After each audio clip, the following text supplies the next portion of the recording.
Where do you got Shedeur landing 3 days before the draft? Where do you got him landing? It's been a lot of fun having those conversations because nobody seems to specifically know.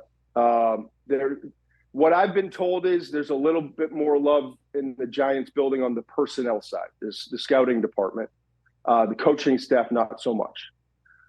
What I understand is this last push, like how about them jumping and grabbing that private plane, the Mara family private plane, and it's Boulder on Thursday, Tuscaloosa on Friday, then over to Louisville on Saturday. And everyone was like, wait, they're going to work out Shedeur. I think what got lost in all the messaging and the news is, well, they also worked out Milroe and they worked out Shuck. This was about the second wave of quarterbacks is my feeling. Now, again, there are still some people in that building that are, from what I'm hearing, kind of pushing for, or at least being like, we need to consider Shedeur at 3. I don't think that's going to happen. I think it's going to be Abdul Carter at 3. So now it's fascinating because the most recent information I'm getting, Mike Tomlin does like Shedeur Sanders. I think that I thought that it was like, that's the floor. I think it's a softer floor than people might think, though, at Pittsburgh. I've been told it might not even be 50% chance that they take him at 21. And I've also been told, hey, this is an organization. They don't have a second-round pick because of the DK Metcalf trade. Maybe they're a team that would want to kind of dangle it and trade back.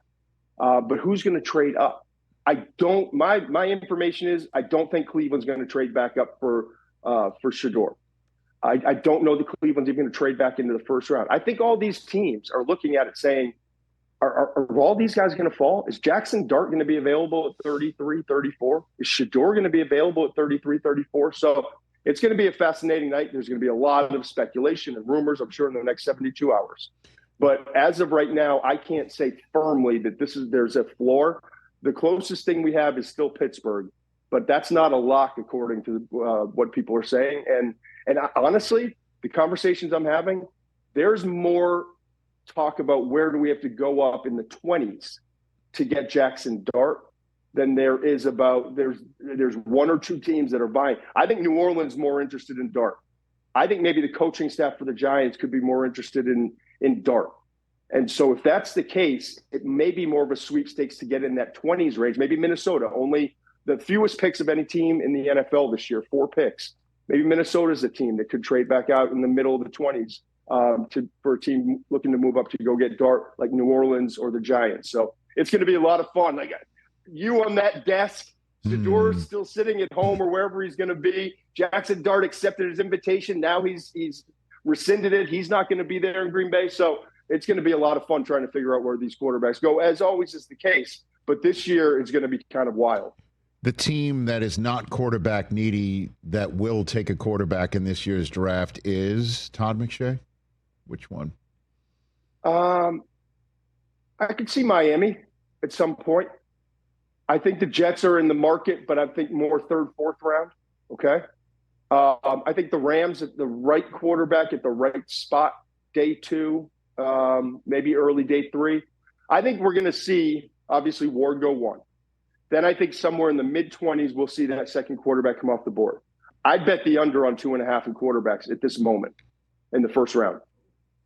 Then I think we've got 33, Cleveland, 34, Giants, 40, New Orleans, whichever of those teams doesn't trade up. I think you could see a couple quarterbacks go in that range.